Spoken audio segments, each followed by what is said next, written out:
In this video, I wanted to talk a bit about camera video quality and some of the things you can do in order to improve it. But just before I go into all of it, I wanted to remind you that Verkada is a business that's predicated on simplicity and ease of use, explaining a lot of the things that we took into consideration when building our products, right? So when I joined Verkada, you get a camera.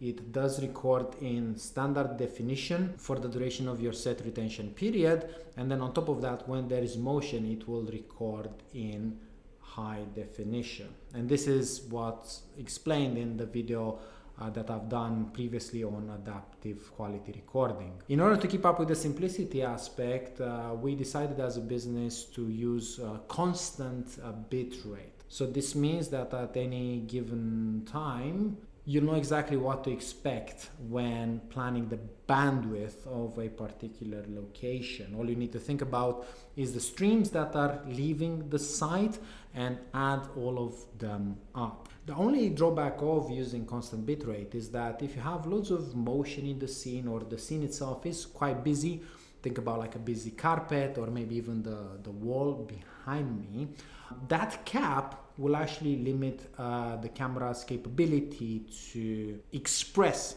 that complexity, resulting in a lot of pixelation and loss of details.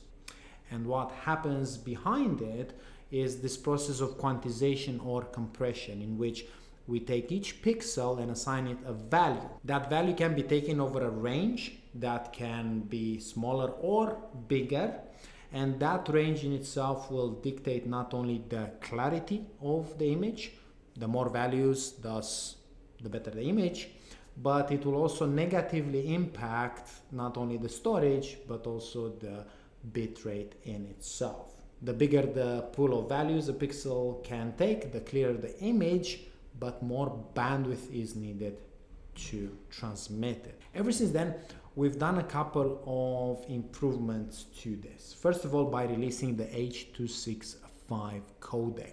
In itself is much more efficient because it requires less bandwidth to transmit the same information, but we have decided to keep the same bitrate as before. So now the codec actually has more room to play with and can transmit more detailed information. So this was great because it addressed a lot of the issues that we saw when it comes to, again, either complex scenes or lots of movement. Secondly, we allowed you to specify what high quality video bitrate you would want, moving away from the model that each camera will have a fixed one. So you can choose between advanced, which was the default, you have a lower version, which is good, then you have enhanced and ultra on top of the advanced, so you can almost double the bit rate. This will again help in case you want to get more quality, but remember that it will negatively influence the bandwidth.